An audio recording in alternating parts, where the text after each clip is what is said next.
Hello दोस्तों, आपके अपने YouTube चैनल मैथ्स हंगामा में बहुत बहुत स्वागत है। दोस्तों, आज के इस वीडियो में आप सीखने वाले हैं मैथ, वो भी देखिए किस चीज़ का है। एसएससी जीडी का यह प्रैक्टिस सेट है, रुकमणी पब्लिकेशन का है, द प्लेटफॉर्म का। अगर आप एसएससी जीडी का तैयारी करते हैं तो यह बुक जो है आपके लिए बहुत ही ज़्यादा इम्पोर्टेंट है। इसलिए इम्पोर्टेंट है कि इसमें जितने भी पिछले बार पूछे हुए क्वेश्चन है यानी सेट है वो सभी इसमें इंक्लूड किया गया है और टोटल 26 सेट आपको इसमें दिया गया है, 26 प्रैक्टिस सेट। तो मैं इसमें से मैथ और रीजनिंग दोनों करवाने वाला हूं। तो इस वीडियो में आपको सिर्फ मैथ का 25 क्वेश्चन मिलेगा और सिलेबस आपको पता ही होगा। तो यह वीडियो आपके लिए बहुत ही ज़्यादा यूजफुल होने वाला है। मुझे उम्मीद है कि यह वीडियो आपको बहुत अच्छा लगेगा, तो शुरू से लेकर के अंतिम तक देखते रहिएगा। और हाँ, आप इस चैनल पर नए हैं तो चैनल को सब्सक्राइब कर लीजिएगा ताकि इसी प्रकार का वीडियो आपको मिलते रहेगा। और मेरे टेलीग्राम चैनल को ज्वाइन करना चाहते हैं तो इस वीडियो के डिस्क्रिप्शन बॉक्स में उसका लिंक है, जाकर के आप ज्वाइन हो सकते हैं और वहां से आप इसका PDF प्राप्त कर सकते हैं। और अपने दोस्तों में ज़्यादा से ज़्यादा आप शेयर कीजिए और इस वीडियो को जारी रखा जाए, यानी इस प्रैक्टिस सेट को जारी रखा जाए या फिर नहीं। सबसे पहले एक वीडियो देख करके आप यह तय कर लीजिए कि आपको समझ में आ रहा है या फिर नहीं। अगर समझ में आ रहा है तो हमें जरूर बताइएगा कमेंट करके, और ये चीज़ बोलिएगा क्या कीजिए आगे और भी वीडियो बनाया जाए या फिर नहीं। आपके कमेंट का इंतजार रहेगा। तो चलिए दोस्तों, हम लोग शुरू करते हैं। इसका पहला क्वेश्चन इसमें है आपका 51 से लेकर के और पूरे 75 तक का क्वेश्चन है, यानी 25 क्वेश्चन। तो आइए शुरू करते हैं हम लोग पहला क्वेश्चन। इसका पहला क्वेश्चन है कि एक थैले में 1 रुपए, 2 रुपए तथा 5 रुपए मूल्य वर्ग के रूप में 420 रुपए है। अब यहां पे देखिएगा कि एक थैले में 1 रुपया, 2 रुपया और 5 रुपया के नोट है या फिर आप सिक्का कह सकते हैं, जो कि कुल मिलाकर के उसका मूल्य जो है 420 रुपया है। 1 रुपए, 2 रुपए तथा 5 रुपए के सिक्कों की संख्या 8:1:5 के अनुपात में, यानी 8:1:5 के अनुपात में। बोला क्या कि थैले में 5 रुपए के कितने सिक्के हैं। यहां पे समझिएगा, मैं एक चीज बतलाते चलूं कि जब भी आपको सिक्का वाला प्रश्न आए तो आप एक चीज समझिएगा कि जब आपको मूल्य दिया हुआ रहेगा ना तो सिक्का का अनुपात रहेगा, और जब सिक्का की संख्या रहेगा तो मूल्य का अनुपात आपको दे देगा। और यही चीज दिया हुआ रहता है। हम लोगों को क्या करना है कि अनुपात में आप जानते होंगे कि अनुपात से अनुपात कब करता है, अनुपात में कब करता है जब दोनों राशि समान होता है। क्योंकि आप जानते होंगे कि दो राशियों के बीच की तुलना करने के लिए हम लोग क्या करते हैं कि अनुपात का चिन्ह लगाते हैं। तो उसी प्रकार यहाँ पे देखिए कि सिक्का का अनुपात है, तो हमको क्या करना है, रुपया के बराबर ले जाना है, तब रुपया से रुपया कटेगा। तो यहाँ पे समझिएगा कि यह सिक्का का अनुपात है, ये सिक्कों का अनुपात है, और हमको क्या करना है कि 420 रुपया दिया हुआ है तो रुपया के बराबर ले जाना है। तो यहां पे समझिएगा कि हो जाएगा रुपया या मूल्य, मूल्य कहिए, मूल्य। अब यहां पे समझिएगा कि 1 रुपया का 8 सिक्का बराबर कितना रुपया होगा, तो आप कहिएगा कि 8 रुपया होगा। 2 रुपए के 1 सिक्का बराबर कितना रुपया होगा, तो 2 रुपया होगा। और 5 रुपए के 5 सिक्का बराबर कितना होगा, तो आप कहिएगा कि 25 रुपया होगा। तो यही जो आया यह मूल्य का अनुपात आया। तो सोच के देखिए कि मूल्य कितना है, यानी टोटल जोड़ते हैं अनुपातिक मूल्य कितना है, तो 5 और 2 7, 8 7 15 के 5, 2 और 1 3। तो अनुपातिक योग जो आया वह 35 आया। अनुपातिक योग जो आया वह 35 आया, यानी अनुपात में 35 रुपया टोटल है, जबकि है कितना, तो 420 रुपया। दोनों बात यहां से बराबर हो गया।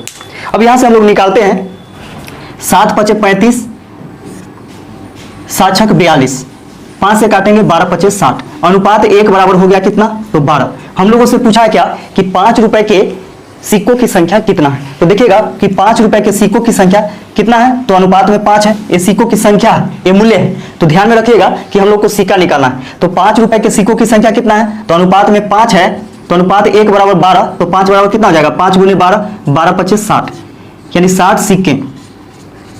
5 रुपए के टोटल 60 सिक्के हैं और यही आपका आंसर हो जाएगा। अगला क्वेश्चन देखिएगा। अगला क्वेश्चन में दिया गया आपको ग्राफ दिख रहा होगा, उस ग्राफ को ध्यान से समझिएगा कि नीचे दिया रेखा चित्र 5 लगातार वर्षों Y1, Y2, Y3, Y4 तथा Y5 के लिए एक देश के लिए आयात से निर्यात के अनुपात को दर्शाता है। यानी आयात से निर्यात के अनुपात को दर्शाता है। आप देखिएगा कि यहाँ पे ग्राफ में आपको दिख रहा होगा रेखा चित्र में कि आयात बटा निर्यात, क्या दिख रहा है, आयात बटा में निर्यात। आयात मतलब क्या होता है, आमदनी होता है। निर्यात मतलब क्या होता है, खर्चा होता है। या फिर ये भी समझ सकते हैं कि आयात मतलब क्या होता है कि कोई वस्तु का आयातित यानी कहीं से मंगवाया जाता है, और निर्यात मतलब क्या होता है कि कहीं पे भेजा जाता है। ऐसे भी आप समझ सकते हैं। अब यहाँ पे देखिए कि यदि वर्ष Y3 के लिए निर्यात 35,000 करोड़ है, Y3 के लिए वर्ष Y3 के लिए निर्यात जो है 35,000 करोड़ है, तो वर्ष Y3 के लिए आयात कितना करोड़ होगा। तो यहां पे समझिए कि Y3 में आप देख रहे होंगे कि Y3 में आपको दिखाई दे रहा होगा कि 1.10 है। क्या चीज है, तो आयात है। ऊपर में क्या है, तो आयात है। तो यहाँ पे देखिएगा कि आयात आपको दिया हुआ है कि 1.10 आपको आयात दिया हुआ है। तो यहाँ पे सिंपल क्या करते हैं कि दशमलव को जब हम लोग हटाते हैं, तो दशमलव को जब हटाइएगा तो दशमलव के लिए 1 और इसका जितना अंक उतना 0, तो 2 अंक है तो 2 0 डाल दिए। यहाँ क्या कीजिए कि 0 से 0 कैंसिल हो जाएगा, ये हो जाएगा आपका 11/10। 11/10 यहाँ से आ गया। अब यहाँ पे समझिएगा कि ऊपर आयात है और नीचे निर्यात। तो देखिएगा कि आयात जो है, निर्यात कितना है, निर्यात आपको दे दिया गया है कि 35,000 करोड़। तो सोचिए कि यहाँ पे यूनिट में है, ये क्लियर रूप से नहीं है, तो निर्यात जो है वह 35,000 करोड़ है, जबकि है कितना, तो 10 यूनिट। तो आप कह सकते हैं कि 10 यूनिट बराबर 35,000 करोड़। 35,000 करोड़, तो 1 यूनिट बराबर कितना हो जाएगा, 1 यूनिट बराबर हो जाएगा 3500 करोड़। 1 यूनिट बराबर कितना आ गया, तो 3500 करोड़ आ गया। हम लोग को क्या निकालना है, तो आयात निकालना है। तो देखिए ऊपर वाला आयात है, आयात कितना है, तो 11 यूनिट। तो आप जानते हैं यहाँ पे निकाले हम लोग कि 1 यूनिट बराबर 3500 करोड़, तो 11 यूनिट बराबर कितना हो जाएगा, 11 गुने 3500 करोड़, 3500 करोड़। अब यहाँ पे देखिएगा कि इसको गुना कर दीजिए। 11 से गुना करना बहुत आसान है, 5 5 या 3 8, 385 पर 00 हो जाएगा, यानी 38,500 करोड़ इसका आयात आ जाएगा, और यही आपका आंसर हो जाएगा। अगला क्वेश्चन देखिएगा। अगला क्वेश्चन है कि यदि P Q से 40% कम है, P जो है ना Q से कितना कम है, तो 40% कम है। तो आप जानते होंगे कि 40% बराबर होता है 2/5।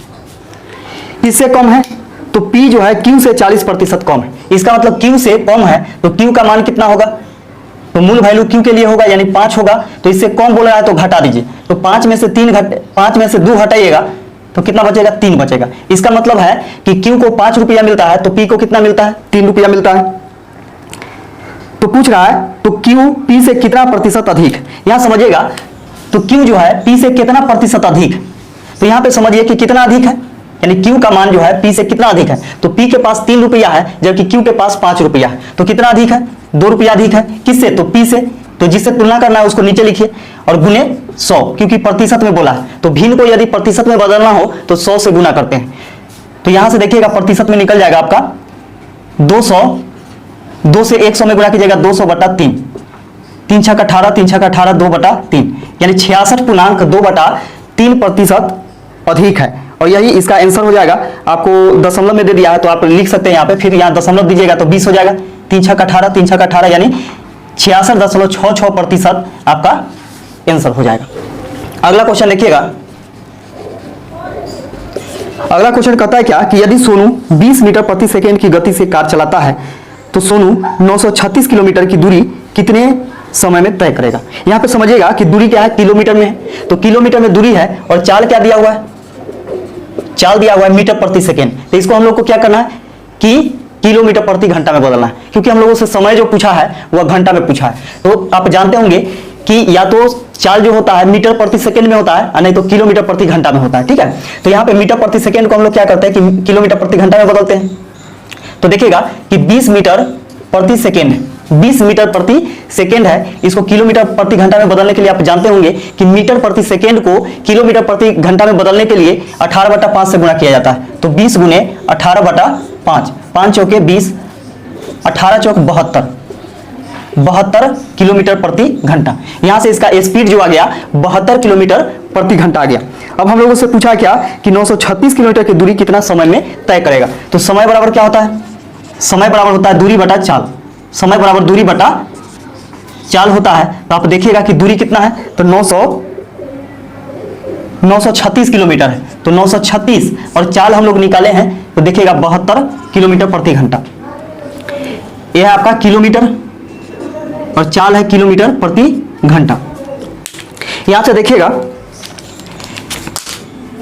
कि किलोमीटर से किलोमीटर कैंसिल हो गया, 12 से काटेंगे तो 6 बार में 12 छक 72, इसको काटिएगा तो 12 8 96 ज्यादा हो जाएगा, 12 7 84, 84 6 3 9, 12 8 96, 6 से काटेंगे तो 6 एकम 6 6 18, यहां से आ गया क्या 13 घंटा, यानी 936 किलोमीटर का दूरी 13 घंटा में तय कर जाएगा और यही आपका आंसर हो जाएगा 13 घंटा। अगला क्वेश्चन देखिएगा। अगला क्वेश्चन है कि एक वस्तु को 15% की छूट देने के पश्चात 4777 रुपए में बेचा गया है। वस्तु को अंकित मूल्य क्या है, यानी वस्तु का अंकित मूल्य पूछ रहा है। तो देखिएगा अंकित मूल्य मतलब होता है मार्केट प्राइस, यानी जिस मूल्य पर कोई वस्तु खरीदा जाता है उसको क्रय मूल्य बोलते हैं, जिस पर बेचा जाता है उसे विक्रय मूल्य बोलते हैं। लेकिन जो छपा हुआ मूल्य रहता है, जैसे आप प्रिंट रेट बोल सकते हैं, उसको हम लोग क्या बोलते हैं कि मार्केट प्राइस यानी अंकित मूल्य बोलते हैं। और छूट जो भी दिया जाता है वह सब अंकित मूल्य पर ही दिया जाता है। तो सोचिए कि जो अंकित मूल्य का प्राइस एमपी है, मान के चलिए कि जो एमपी है और इसी पर छूट दिया जाएगा, तो छूट देकर के फिर बेचा जाता है। तो देखिएगा कि 15% छूट दिया जाता है। तो सोच के देखिए कि कोई भी चीज अपने आप में 100% होता है, तो 100% में से 15% छूट दिया जाता है, यानी 15 आप घटाइएगा तो कितना बच जाएगा 85 बचेगा, यानी 85% उससे पैसा लिया जाता है, यानी 85% मतलब बटा में 100। अब यहाँ पे देखिएगा कि इतना में बेचा जाता है, छूट लेने के बाद, छूट देने के बाद इतना में बेचा जाता है, जबकि बेचा जाता है इसको कितना में 4777 में। तो 4777 रुपए में बेचा जाता है। दोनों बात यहाँ से बराबर हो गया। अब यहाँ से इसको काट दीजिए, बराबर के इधर उधर ऊपर से ऊपर करता है, तो इसको सबसे पहले काटेंगे 17 पचे 85 और 5 से काटेंगे 20 पचे 100। अब 17 से इसको काटिएगा तो 17 दूनी 34, 34 और 6 40, तो 7 और 6 13, 137 हो जाएगा। 17 अठे 136, एक बचेगा, 7 उतारिएगा तो 17, 17 एकम 17। अब यहाँ पे देखिए कि 281 बार में कट गया 17 से, अब 20 इधर भाग में उधर जाएगा तो गुना में, यानी एमपी बराबर हो जाएगा मार्केट प्राइस बराबर 281 गुने 20, 1 0 हो जाएगा, 2 एकम 2, 8 दूनी 16 के 6, 2 दूनी 4 1 5, यानी 5620 रुपया उसका मार्केट प्राइस था, यानी अंकित मूल्य था, और यही इसका आंसर हो जाएगा। अगला क्वेश्चन देखिएगा। अगला क्वेश्चन कहता है कि दो वस्तुओं का मूल्य क्रमशः 3:2 के अनुपात में, ये पहला वस्तु है और यह दूसरा वस्तु है, और दोनों का मूल्य का अनुपात 3:2 के अनुपात में है। पहली वस्तु का मूल्य 40% से बढ़ाया जाता है तथा दूसरी वस्तु का मूल्य 1% से घटाया जाता है। यदि दोनों वस्तुओं के मूल्य का नया अनुपात क्रमशः 7:3 है तो x का मान ज्ञात कीजिए। अब यहाँ पे समझिएगा कि यहाँ पे हम लोग देखते हैं क्या कि जब भी बढ़ाया जाता है या घटाया जाता है तो हम लोग क्या करते हैं कि अनुपात में यानी दोनों अनुपात में एक ही चीज से गुना कर देते हैं, तो ऐसे कोई फर्क नहीं पड़ता है। एक ही चीज से आप गुना कीजिएगा तो कोई भी फर्क आपको नहीं पड़ने वाला। तो यहाँ पे देखिए कि इसमें हम लोग क्या करते हैं कि 10 से गुना कर देते हैं, ठीक है। तो 10 से गुना कर दीजिएगा तो यह 30 हो जाएगा और यह 20 हो जाएगा। फिर अनुपात में करता है, काटिएगा फिर उतना ही आ जाएगा। देखिएगा कि बोला है कि पहला वस्तु जो है उसका मूल्य 10% से बढ़ाया जाता है। तो 10% से बढ़ाया जाता है तो पहले 30 रुपया था, अब 40% से बढ़ाया जाता है तो पहले 30 रुपया था, अब कितना हो जाएगा, तो 40% से वृद्धि किया जाता है, यानी अब 140/100 हो जाएगा यह, ठीक है। कोई भी चीज अपने आप में 100% होता है तो बढ़ाया जाता है, तो 140/100, 1 0 से 1 0, 1 0 से 1 0, 14 या 42, अब 42 हो गया। सोचिए पहले 30 था, अब हो गया कितना, 42 हो गया। फिर बोला जा रहा है क्या कि दूसरी वस्तु का मूल्य y% से घटाया जाता है, x% से घटाया जाता है। दूसरा वस्तु का मूल्य जो है x% से घटाया जाता है, तो 20 का x% घटाया जाता है, यानी 100 - x अब बटा में इस 100 हो जाएगा, क्योंकि घटाया जाता है तो x% घटाया जाता है। यानी कहने का मतलब क्या है कि 100 में से x तो घटेगा नहीं, तो 100 - x कर दिए। अब यहाँ पे देखिए 0 से 0 कैंसिल हो गया और 2 से 2 बचे 10, तो ये हो गया आपका 100 - x बटा में 5। अब इसके कारण क्या होता है कि अनुपात अब हो जाता है यानी अनुपात में मान के चलिए कि ये इतना है, लेकिन हो जाता है अनुपात कितना, तो 7:3 हो जाता है, 7:3 हो जाता है। तो अनुपात को आप बटा में भी लिखते हैं, या फिर देखिए कि इसमें इससे गुना कीजिएगा, नजदीक में नजदीक से और दूर में दूर से गुना किया जाता है। तो 3 से इसमें गुना कीजिएगा तो 3 दूनी 6, 4 तिया 12। यहां पे गुना करने के बाद इतना आ गया, जबकि यहां पे देखिए कि इसमें इससे गुना कीजिएगा तो हो जाएगा आपका 700 - 7x, अब बटा में 5 है तो बटा में 5 लिख दीजिए बराबर 5। इधर देखिए कि भाग में उधर जाएगा तो गुना में, तो 700 - 7x बराबर हो जाएगा 5 से इसमें गुना करेंगे तो 6 × 5 = 30 के 0, 5 दूनी 10 और 3 13 के 3, 5 एकम 5, 5 × 1 6। अब यहाँ पे देखिए कि 700 इसको ले जाकर के उधर घटा देते हैं, 700 को उधर घटा दीजिएगा तो -7x बराबर बचेगा कितना, तो 630 में से 700 घटाइएगा तो -7x बराबर हो जाएगा -70, घटाइएगा -70 हो जाएगा, माइनस से माइनस कैंसिल, 7 से 7 दाएं 70, x बराबर कितना आ गया, तो 10 आ गया। यानी 10% क्या किया गया था, दूसरे वस्तु में से इसको घटाया गया था और यही आपका आंसर हो जाएगा। अगला क्वेश्चन देखिएगा, अगला क्वेश्चन कहता है क्या कि u अनुपात v बराबर 4:7, u अनुपात v बराबर है 4:7, v अनुपात w बराबर है 9:7, v अनुपात w बराबर है 9:7, u बराबर 72 है तो w बराबर क्या होगा। अब दे दिया गया है कि u बराबर 72 तो w बराबर पूछ रहा है कि क्या होगा। यहाँ पे समझिएगा बहुत अच्छा क्वेश्चन है, दोनों में देखिए तो कॉमन क्या है, तो दोनों में v कॉमन है, तो यहाँ से भी आप बना सकते हैं v का मान बराबर करके, या फिर यहाँ पे देखिए कि u v और w है ना, तो u के नीचे u का मान रखेंगे तो देखिए u का मान कितना है, तो 4 है तो 4 लिख दिए इसके नीचे, v का मान कितना है, तो 7 है तो 7 लिख दिए। इसमें अब देखते हैं कि v का मान कितना है, 9 है तो v के नीचे रखिए 9, और w का मान कितना है, तो 7 है, यहाँ पे 7 रखिए। अब यहाँ पे क्या करना है आपको कि क्रॉस गुना करना है। कैसे गुना करना है, तो 7 में 7 से गुना करना है, 7 में एक बार 9 से गुना करना है, फिर 4 में 9 से गुना करना है, तो 7 सते 49 हो जाएगा, 9 सते 63, 9 चौक 36, ये हो गया आपका। अब यहाँ पे देखिएगा कि u का मान कितना है, तो 72 है, u का मान कितना है, तो 72 है, जबकि यहाँ पे u का अनुपातिक मान कितना है, तो 36 है, अनुपात में 36 है लेकिन है 72, दोनों बात बराबर, 36 से कम 36, 36 दूनी 72, 2 बार में कट जाएगा, अनुपात 1 बराबर हो गया 2, अनुपात 1 का वैल्यू 2 हो गया। हम लोगों से पूछा है w का मान क्या होगा, तो w का मान कितना है, 49 है, लेकिन अनुपात में है, ठीक है, तो अनुपात 1 बराबर 2 है तो 49 बराबर कितना हो जाएगा, 49 × 2, 9 दूनी 18 के 8 हासिल 1, 4 दूनी 8 है 1 9, यानी 98 w का मान हो जाएगा और यही इसका आंसर हो जाएगा। अगला क्वेश्चन देखिएगा, अगला क्वेश्चन कहता है क्या कि एक राशि साधारण ब्याज पर 5 वर्षों में 10,650 रुपए, यानी 5 वर्ष में कितना हो जाता है, तो 10,650 रुपए हो जाता है, तथा 6 वर्षों में 11,076 रुपए हो जाती है, 6 वर्षों में 11,076 रुपए हो जाती है। तो देखिएगा पूछा है कि राशि क्या है, यानी मूल राशि क्या है, ये चीज हम लोगों से पूछा है। तो यहाँ पे समझिएगा कि दोनों वर्ष में कितना का अंतर है, तो 1 वर्ष का अंतर है, तो 1 वर्ष में कितना हो जाएगा, तो 1 वर्ष में जो होगा ये दोनों के बीच में जो अंतर होगा वह ब्याज होगा। तो देखिए दोनों के बीच में कितना का अंतर है, तो अंतर निकालिएगा तो 6 में से 0 घटेगा तो 6 होगा, 7 में से 5 घटाइएगा तो 2 होगा, 0 में से 6 नहीं घटेगा तो 10 में से 6 घटेगा तो 4, यानी 426। अब इधर देखिए 10 में से 10 घटेगा 0 हो जाएगा। 1 वर्ष में 426 रुपया इसको निकलता है क्या, ब्याज के रूप में। अब सोचिए कि जो हो जाता है वह मिश्र धन होता है, इसका मतलब मूलधन प्लस ब्याज होता है, यानी 5 वर्ष में 10,650 रुपया हो जाता है। इसका मतलब क्या कि मूलधन भी है और प्लस में 5 वर्ष का ब्याज भी है। तो आप इससे भी आंसर निकाल सकते हैं और इससे भी निकाल सकते हैं। तो सोचिए कि 1 वर्ष में 426 रुपया मिलता होगा तो 5 वर्ष में कितना मिलता होगा, तो 5 वर्ष में मिलता होगा 5 × 426, इसको गुना कर दीजिए, 5 × 30 के 0, 5 दूनी 10 और 3 13 के 3, 5 के 20 और 1 21 और 30 रुपया इसको ब्याज के रूप में मिलता है। तो मूलधन बराबर क्या होता है, तो मूलधन बराबर होता है मिश्र धन माइनस ब्याज। तो देखिए मूलधन बराबर होता है P बराबर A माइनस SI होता है, यानी ब्याज होता है, ठीक है। अब यहाँ पे देखिएगा कि P बराबर क्या हो जाएगा, हम लोग को क्या निकालना है, मूलधन निकालना है, यानी मूल राशि निकालना है। तो A कितना हो गया अमाउंट मिश्रधन, तो 10,650 रुपए, और इसमें से आपको घटा देना है 2130 रुपए 5 साल का ब्याज।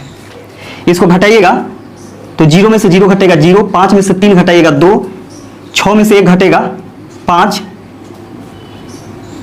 10 में से 2 घटाइएगा तो 8, 8520 रुपया इसका मूलधन निकल कर क्या आ गया, और यह इसका आंसर हो जाएगा। अगला क्वेश्चन देखिएगा, बोला कि मनीष ने 225 रुपए प्रति किताब की दर से किताबें खरीदी तथा 162 रुपए प्रति किताब की दर से उन्हें बेच दिया। 7 किताबें बेचने पर हानि क्या होगी। तो यहां पे समझिएगा कि क्रय मूल्य यानी कॉस्ट प्राइस और सेलिंग प्राइस, यहां पे इस चीज को समझिएगा। एक किताब का मूल्य जो है, कॉस्ट प्राइस जो है एक किताब का 225 रुपए, 225 रुपए एक किताब का प्रति किताब, प्रति किताब जो है वह कितना, तो 225 रुपया प्रति किताब, जबकि सेलिंग प्राइस जो है यानी विक्रय मूल्य 162 रुपए, 162 रुपए प्रति किताब, यानी प्रत्येक किताब का विक्रय मूल्य 162 रुपया है, जबकि खरीदा है एक किताब 225 रुपया। अब बोला कि 7 किताब बेचने पर इसको हानि कितना होगा। इसका मतलब क्या है कि 7 किताब बेचने पर कितना हानि होगा, तो 7 किताब खरीदने पर दोनों को तुलना करना होगा। 7 किताब खरीदेगा तब तो 7 किताब बेचेगा, तो 7 किताब खरीदेगा तो एक किताब 225 रुपया में खरीदता है, तो 7 किताब कितना में खरीदा होगा, 7 से गुना कर दीजिए, 7 × 5 = 35 के 5 हासिल 3, 7 दूनी 14 3, 17 के 7 हासिल 1, 7 दूनी 14 1 15, 1575 रुपया में यह खरीदा। 7 किताब जो है 1575 रुपया में खरीदा, जबकि बेचा कितना में, तो एक किताब का बिक्री मूल्य है 162 रुपए, तो 7 किताब का कितना हो जाएगा, 7 दूनी 14 के 4, 7 × 42 1 43 के 3 हासिल 4, 7 × 7 4 11, 1134 रुपया में यह क्या करता है कि बेच देता है। खरीदा 1575 रुपए में, जबकि बेच दिया कितना 1134 रुपया में, तो इसको हानि ही होगा, यानी जितना में खरीदा उससे कम में बेच देता है। तो टोटल हानि कितना हुआ, तो हानि बराबर यहां से निकल जाएगा, इसको घटा दीजिए सीधा, है ना।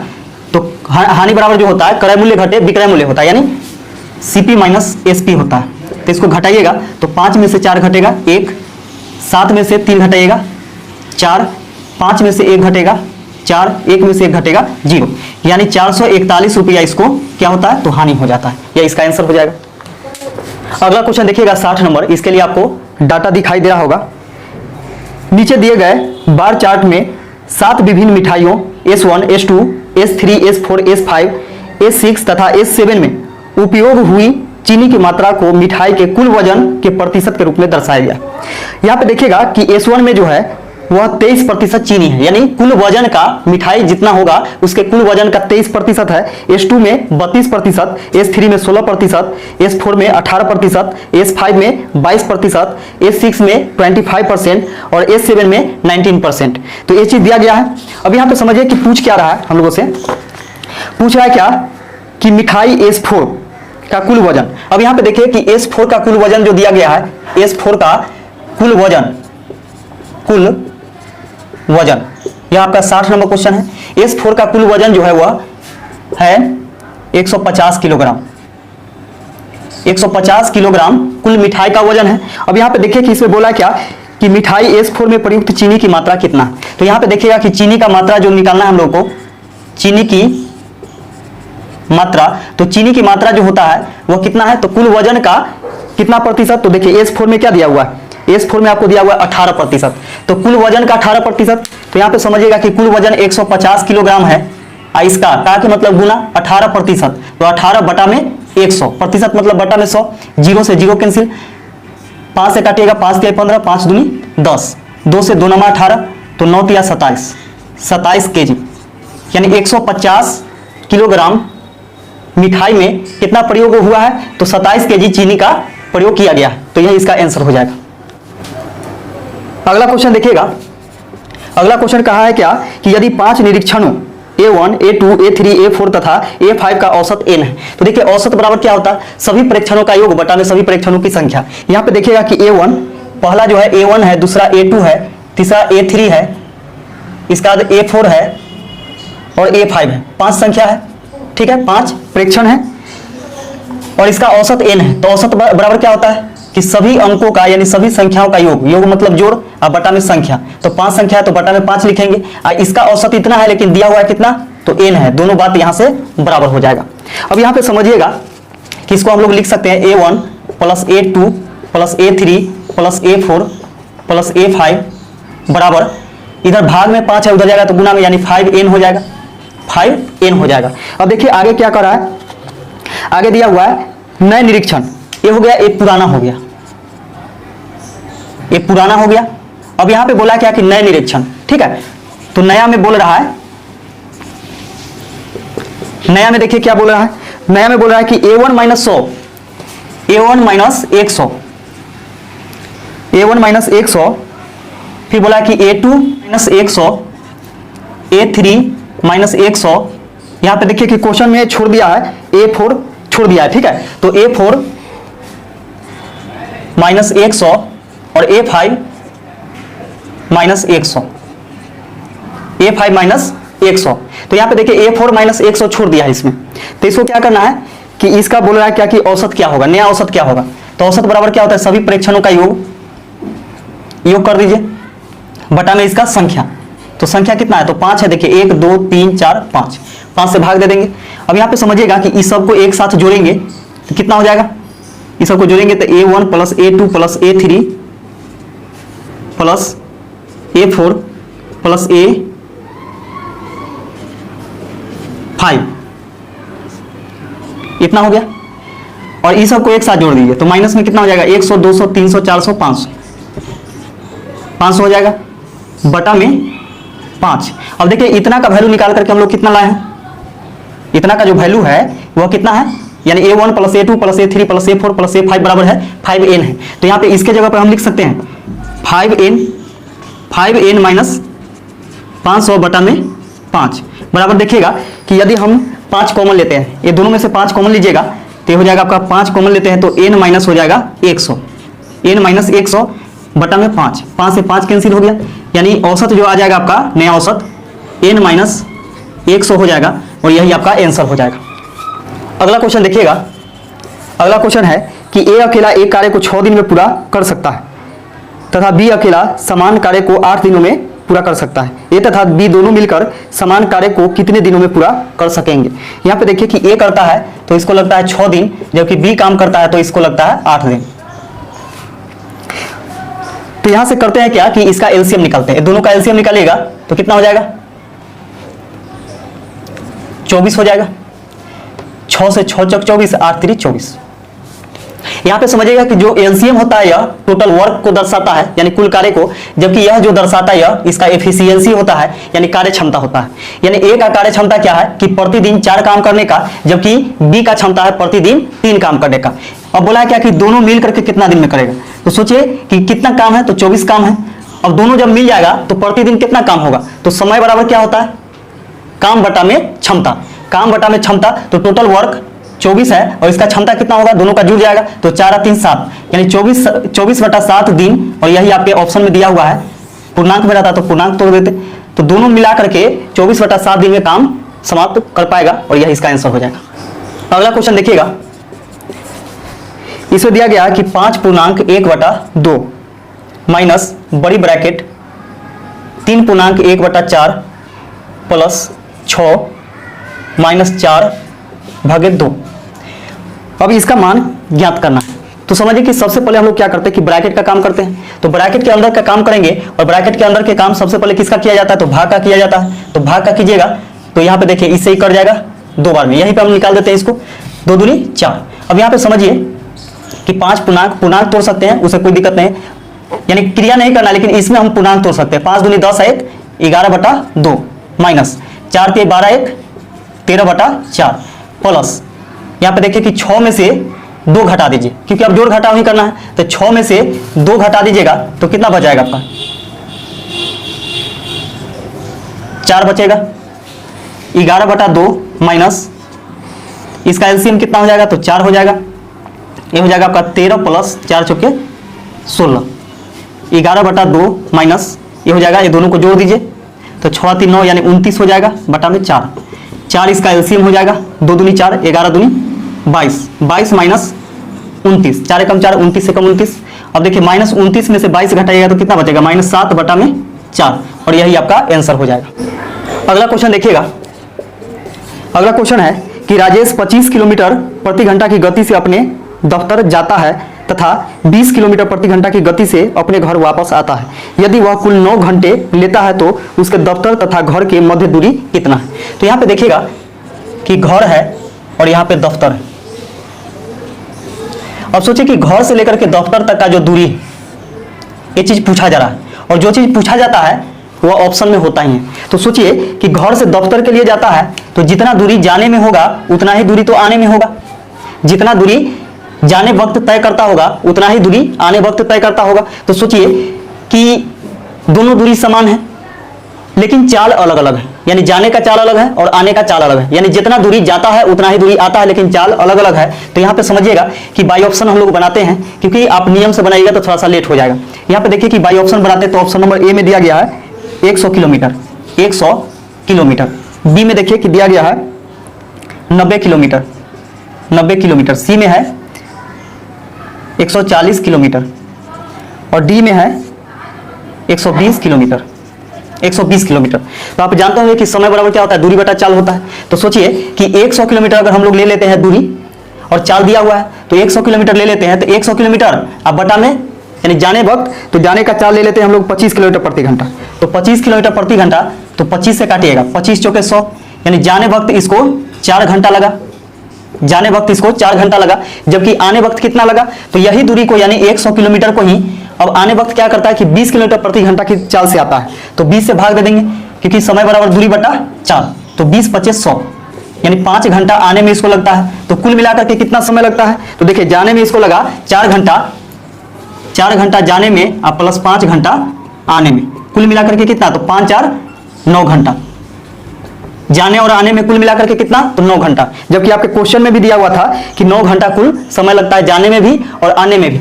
तो घर से दफ्तर का दूरी कितना है, तो 100 किलोमीटर, जो कि सिद्ध हो चुका है। ऑप्शन नंबर ए आपका आंसर हो जाएगा, बाकी बात सब गलत हो जाएगा। अगला क्वेश्चन देखिएगा 65 नंबर।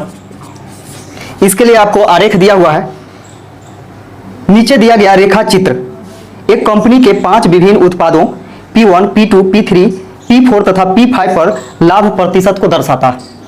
आपको दिख रहा होगा कि P1 में 15% लाभ होता है, P2 में 30%, P3 में 27%, P4 में 23% और P5 में 28% का लाभ होता है। अब बोला कि उत्पाद P3 का राजस्व जो है वह 38,100 रुपए है, तो उत्पाद P3 का व्यय कितना होगा।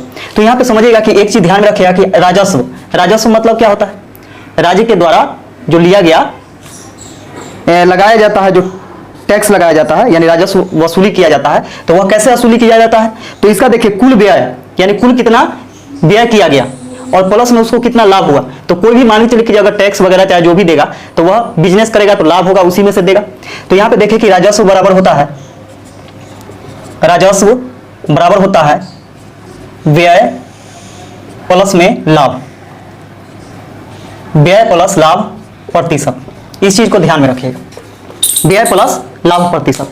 यहां पे समझिए कि व्यय जो होता है वह हमेशा 100% होता है, यानी जो खर्च किया जाता है किसी भी चीज पर वह 100% होता है। इसका जो एक्स्ट्रा होता है वह लाभ होता है। तो यहां पे समझिए कि राजस्व जो है वह व्यय, माना कि व्यय 100% है और प्लस में यहां पे देखिए कि लाभ कितना है, किसके लिए, P3 के लिए। P3 के लिए ये जो है क्या है, तो यह व्यय है और प्लस में लाभ कितना, तो लाभ है आपका P3 में 27%, तो 27% इसमें ऐड कर दीजिए क्योंकि राजस्व बराबर क्या हो जाएगा, व्यय प्लस लाभ हो जाएगा। तो यहां से देखिएगा कि ये हो जाएगा आपका 127% इतना राजस्व है, जबकि राजस्व दिया हुआ है कितना, तो 38,100, 38,100 और दोनों बात यहां से बराबर हो जाएगा। क्या 300 बार में कट जाएगा, क्या 300 बार में यह कट जाएगा, क्योंकि देखिएगा कि 3 से काटेंगे तो 7 × 21 के 1, 3 दूनी 6 और 2 8, 3 एकम 3, यानी 127 से 3 बार में 381 कट जाएगा और 2 जीरो आ जाएगा। 1% बराबर हो जाएगा 300। जबकि हम लोगों से पूछा कि कुल व्यय कितना है, तो कुल व्यय 100% है, तो 100% का वैल्यू निकालना है। 1% बराबर 300, तो 100% बराबर हो जाएगा 300 × 100,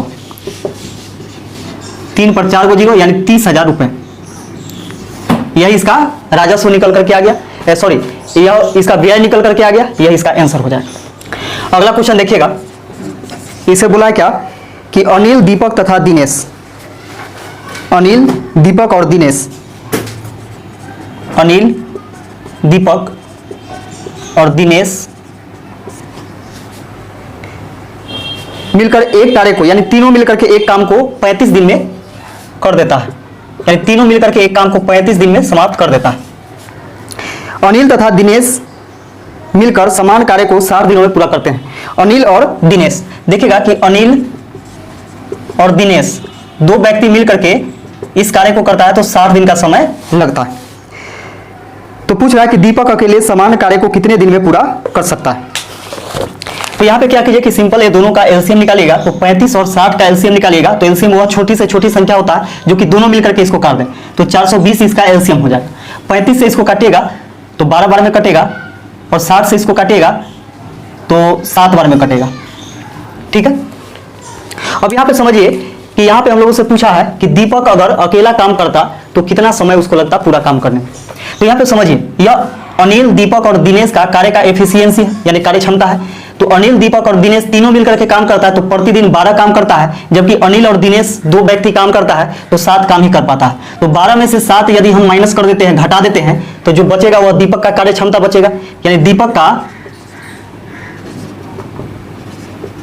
कार्य क्षमता जो हो जाएगा कितना हो जाएगा, 5 काम, यानी 12 में से 7 घटाइएगा तो 5 काम प्रतिदिन, 5 काम प्रतिदिन दीपक करेगा। और बोला क्या कि दीपक यदि पूरा काम करे तो कितना समय इसको लगेगा, तो पूरा काम कितना है, तो 420 है। तो दीपक यदि पूरा काम करता है कितना काम को, तो 420 काम को करेगा, तो प्रतिदिन कितना के हिसाब से, तो 5 के हिसाब से, 5 से इसको काट दीजिए, 5 8 40, 5 चौके 20, यानी 84 दिन इसको लगेगा, 84 दिन लगेगा, यही इसका आंसर हो जाएगा। अगला क्वेश्चन देखिएगा, इसे बोला क्या कि एक राशि चक्रवृद्धि ब्याज पर 3 वर्षों में स्वयं का 5 गुना हो जाती है, कितने वर्षों में राशि स्वयं का 125 गुना हो जाएगी। यहां पे देखिएगा कि समय दिया हुआ है, समय दिया हुआ है 3 वर्ष, और देखिएगा कि 3 वर्ष में कितना हो जाता है, तो दिया हुआ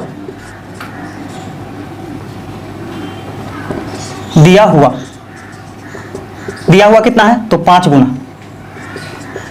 कितना है, दिया हुआ 5 गुना है, पूछा गया कितना, तो 125 गुना पूछा गया है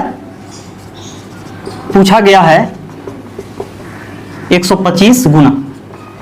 अब यहां पे देखिएगा कि दोनों का हम लोग क्या करेंगे कि पावर लेंगे, यानी बेस समान करेंगे। तो यहां पे समझिए कि बेस समान कीजिएगा तो ये हो जाएगा आपका 5 के पावर 1 ही रहेगा, यानी किसी भी संख्या के पावर कुछ नहीं तो 1 होता है।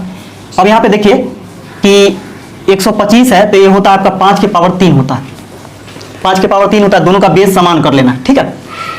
और पूछ रहा है क्या कि कितने वर्षों में स्वयं का 125 गुना हो जाएगा, यानी समय पूछा, यानी पूछा गया समय। तो देखिएगा यहां पे पूछा गया समय, तो पूछा गया समय बराबर होता है, इस चीज को ध्यान में रखिएगा कि पूछा गया समय बराबर होता है पूछा गया राशि गुने दिया गया समय,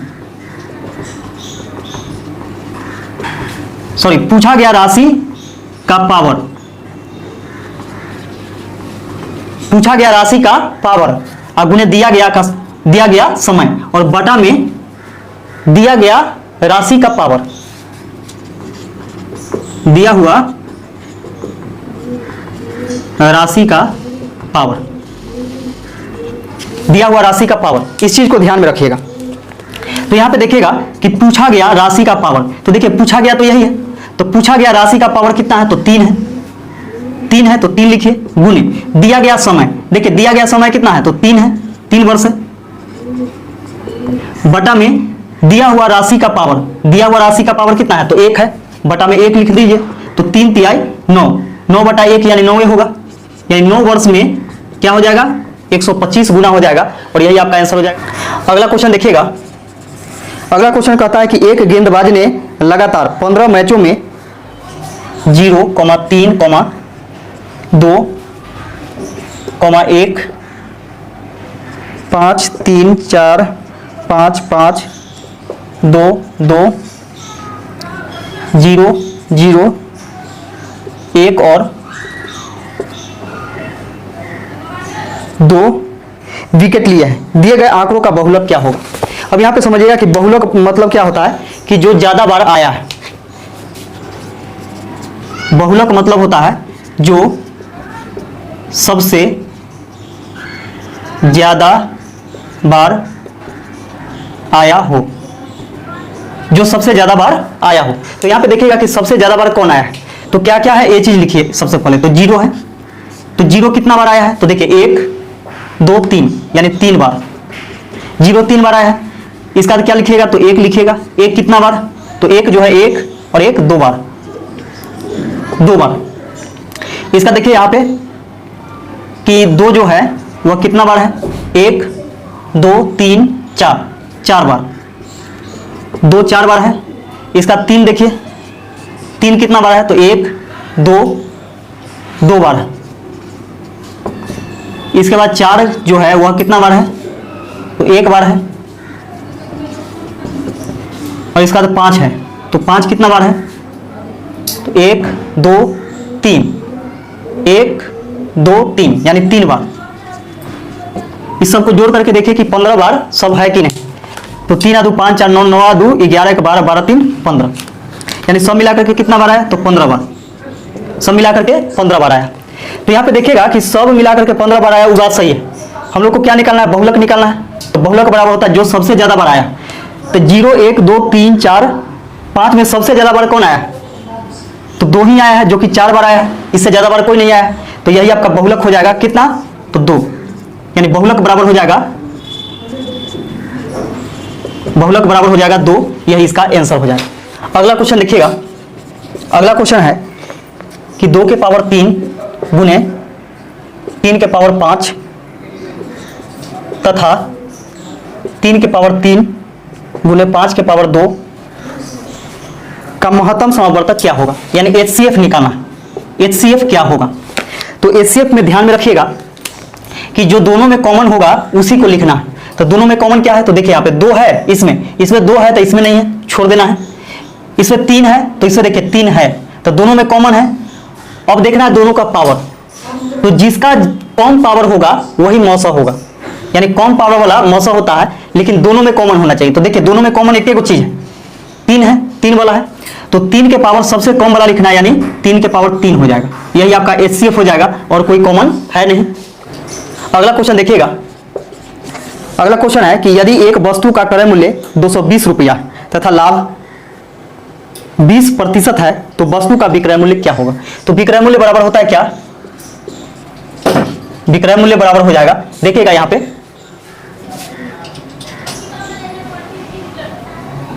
विक्रय मूल्य बराबर हो जाएगा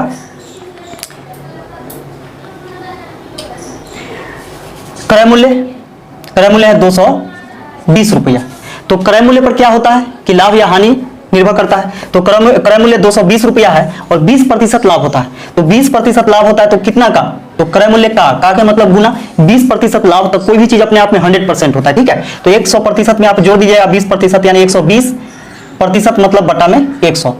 0 से 0 कट जाएगा, 0 से 0 कट जाएगा। 12 दूनी 24 के 4, 12 दूनी 24 और 2 26, यानी 264 रुपया इसका विक्रय मूल्य निकल करके आ जाएगा और यह इसका आंसर हो जाएगा।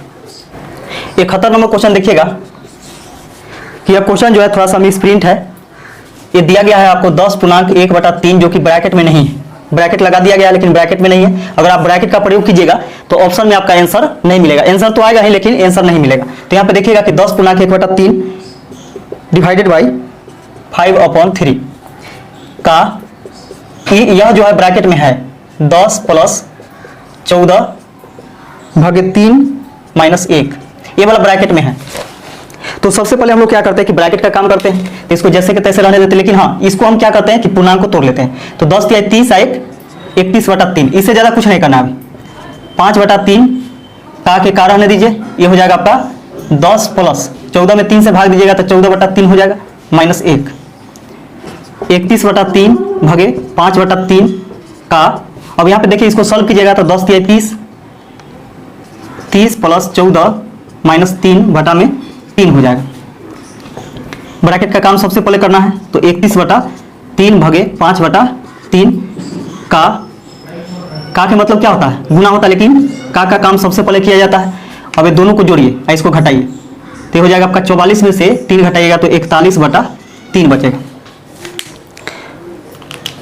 का काम सबसे पहले करना है, तो देखिए 31/3 भागे ये दोनों को गुना करेंगे तो 5 एकम 5, 5 चौके 20, 205/3 अब यहाँ पे समझिएगा कि ये 31/3 भाग को जब गुना में चेंज कीजिएगा तो पलट जाएगा, यानी 9 ऊपर चला जाएगा और 205 नीचे आ जाएगा। 3 से काटेंगे तो 3 तिहाई 9, 3 एकम 3, 3 तिहाई 9, 93/205 और यही आपका आंसर हो जाएगा। अगला क्वेश्चन देखिएगा, एक कमरे की लंबाई, चौड़ाई तथा ऊंचाई 21 मीटर, 12 मीटर तथा 16 मीटर है। उस कमरे में रखे जाने वाली सबसे बड़ी छड़ की लंबाई क्या होगी। तो यहाँ पे समझिएगा कि लंबाई जो है, कमरे की लंबाई 21 मीटर है, चौड़ाई जो है 12 मीटर है और ऊंचाई जो है यानी हाइट इसका 16 मीटर है। अब यहाँ पे समझिएगा कि कमरे में रखे जाने वाली सबसे बड़ी छड़ की लंबाई हम लोगों से पूछा। तो एक सूत्र ध्यान में रखिएगा कि जब लंबाई, चौड़ाई और ऊंचाई आपको दिया हुआ रहे और कमरा में कोई, यानी रूम में कोई लंबा से लंबा छड़ हो, चाहे कोई भी चीज रखा जाने वाला हो यानी सीधा, तो उसके लिए यहाँ पे देखिए कि कमरे में रखा या रखी जाने वाली सबसे लंबे छड़ की लंबाई बराबर हो जाएगा √L² plus B² plus H² होता है। ये सूत्र ध्यान में रखिएगा। यहां से समझिए कि L का स्क्वायर यानी 21 का स्क्वायर प्लस B का स्क्वायर यानी 12 का स्क्वायर प्लस H का स्क्वायर यानी 16 का स्क्वायर, इसका निकालिएगा यहाँ पे। तो देखिए 21 का स्क्वायर हो जाएगा 441 होता है, 21 का स्क्वायर 441, 12 का स्क्वायर 144 और 16 का स्क्वायर होता है 256। अब इस सबको ऐड कर दीजिए, इधर साइड में लिखते हैं, इसको ऐड कीजिएगा या फिर यहाँ पे लिख लीजिए पहले एक स्टेप। 6 4 10, 10 आए 11 के 1, 5 4 9, 9 4 13, 1 14 के 4, 2 3 4 3 7 आए 8, √841। फिर से जोड़ लीजिए, 6 4 10 आए 11 के 1, 5 4 9, 9 4 13, 1 14 के 4, 2 3 4 3 7 आए 8, 841 हो गया। अब यहाँ पे देखिएगा कि 841 का वर्गमूल निकालना है। तो 841 का वर्गमूल कितना होता है,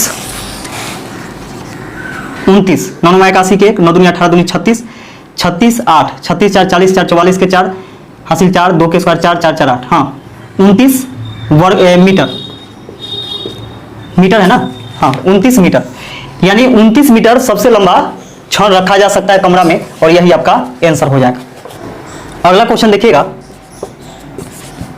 अगला क्वेश्चन है कि अध्यापक के वजन को शामिल करने पर 22 छात्रों के एक समूह का औसत वजन 1 किलोग्राम से बढ़ जाता है। यदि 22 छात्रों के समूह का आरंभिक औसत वजन 31 किलोग्राम था तो अध्यापक का वजन क्या होगा। तो यहाँ पे समझिएगा कि एवरेज इंटू या फिर नंबर इंटू एवरेज बराबर टोटल होता है, नंबर इंटू एवरेज बराबर होता है टोटल, यानी संख्या में यदि औसत से गुना कीजिएगा तो कुल योग आता है। तो यहाँ पे समझिएगा कि जब पहले जो था 22 छात्र था, नंबर ऑफ स्टूडेंट 22 है और एवरेज इसका था 31 किलोग्राम पहले, तो यह जो निकलेगा 22 छात्रों के कुल वजन का योग निकलेगा। तो यहां से गुना कीजिएगा तो 22 से कम 22 के 2, 22 तिहाई 66 और 2 68, यानी 682 किलोग्राम। 682 किलोग्राम कितना का वजन निकला, तो पूरे 22 छात्रों के वजन निकला, कुल वजन। अब बोला क्या कि 22 छात्रों के एक समूह का औसत वजन 1 किलोग्राम बढ़ जाता है कब, जब अध्यापक आ जाते हैं, यानी अध्यापक के वजन को भी शामिल कर लिया जाता है। तो यहां पे समझिएगा कि 22 छात्र तो पहले से था ही, एक अध्यापक आ गए तो कितना हो गए 23 हो गए, यानी सब अध्यापक और छात्र मिलाकर के कितना हो गया, 23 हो गया। अब औसत भी क्या होता है कि बढ़ जाता है, औसत भी 1 बढ़ जाता है, यानी एक शिक्षक जैसे ही आते हैं वैसे ही औसत क्या होता है, 1 बढ़ जाता है। इसका मतलब पहले 31 औसत था, अब हो जाएगा 32। ये दोनों को गुना कीजिएगा तो 22 छात्र और अध्यापक के वजन का योग निकल जाएगा। तो 3 दूनी 6, 3 तिहाई 9, 2 दूनी 4, 9 4 13 के 3 हासिल 1, 3 दूनी 6 1 7, 736 किलोग्राम। अब हम लोगों से पूछा क्या कि अध्यापक का वजन क्या है, तो यहां पे सोचिएगा कि अध्यापक का वजन निकालना है हम लोग को।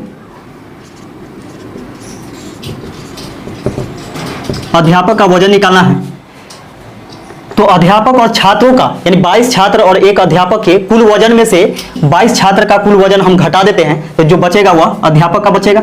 तो घटाइए इसको, 6 में से 2 घटाइएगा तो 4 बचेगा, 13 में से 8 घटेगा 5, 6 में से 6 घटेगा 0, यानी 54 किलोग्राम।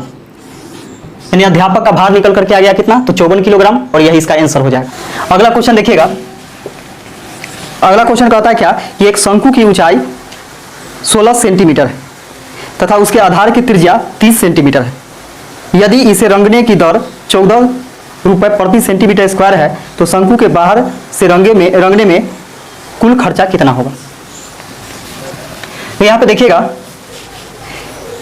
कि शंकु का, एक शंकु है, उसका ऊंचाई यानी हाइट बराबर दे दिया है 16 सेंटीमीटर और उसके आधार का त्रिज्या जो है यानी r बराबर 30 सेंटीमीटर है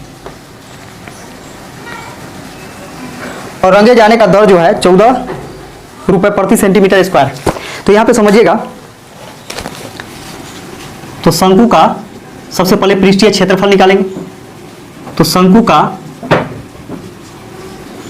पृष्ठीय क्षेत्रफल बराबर होता है पाई आर एल, और यहां पे देखिएगा कि जहां एल बराबर होता है root under R square plus H square होता है।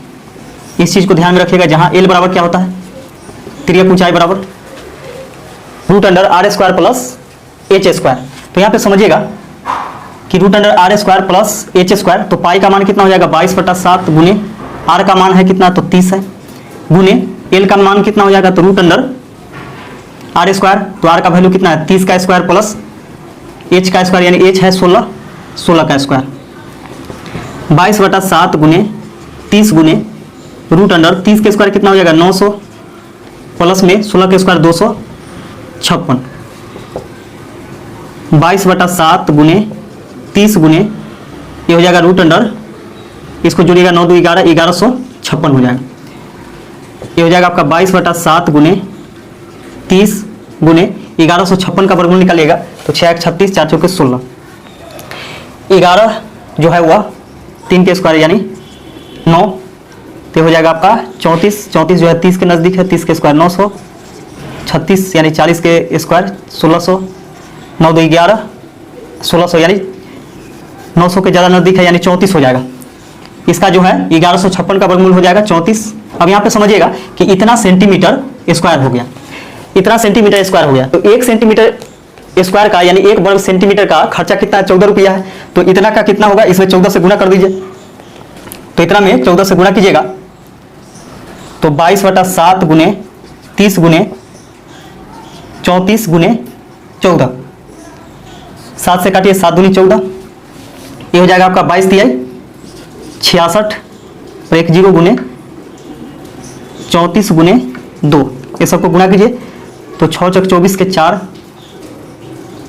6 चौक 24 के 4 हासिल 2, 6 3 18, 6 चौक 24, 18 2 20 दूनी 40 तो 42, 42 और 2 44 के 4, 6 3 18, 18 4 22 गुने 2, 0 4 दूनी 8, 4 दूनी 8, 2 दूनी 4, 2 दूनी 4, यानी 44,880 रुपये इसका कुल खर्चा रंगवाने में आ जाएगा और यही इसका आंसर हो जाएगा। इस वीडियो का लास्ट क्वेश्चन देखिएगा, बोला क्या यदि एक वर्ग के विकर्ण की लंबाई 10√2 है सेंटीमीटर में तो वर्ग का क्षेत्रफल क्या होगा। तो देखिएगा कि वर्ग का विकर्ण दे रखा है, वर्ग का विकर्ण बराबर 10√2 सेंटीमीटर। तो यहां से समझिएगा कि वर्ग का विकर्ण जो होता है √2 गुने भुजा होता है, √2 गुने भुजा मान लेते हैं कि a है, तो विकर्ण इतना है, लेकिन दिया हुआ है कितना 10 रूट 2, दोनों बात बराबर हो गया इतना सेंटीमीटर। रूट 2 से रूट 2 कैंसिल हो गया, ए बराबर 10 सेंटीमीटर। तो हम लोगों से पूछा कि वर्ग का क्षेत्रफल, तो वर्ग का क्षेत्रफल क्या होता है, भुजा स्क्वायर होता है। तो वर्ग का, इसलिए वर्ग का क्षेत्रफल बराबर हो जाएगा भुजा स्क्वायर। भुजा स्क्वायर यानी 10 सेंटीमीटर का स्क्वायर कीजिएगा, ये हो जाएगा आपका 100 सेंटीमीटर स्क्वायर, और यही इसका आंसर हो जाएगा। तो इस वीडियो में बस इतना ही, हम लोग फिर मिलते हैं नेक्स्ट वीडियो में। वीडियो देखने के लिए आप सभी को बहुत बहुत धन्यवाद।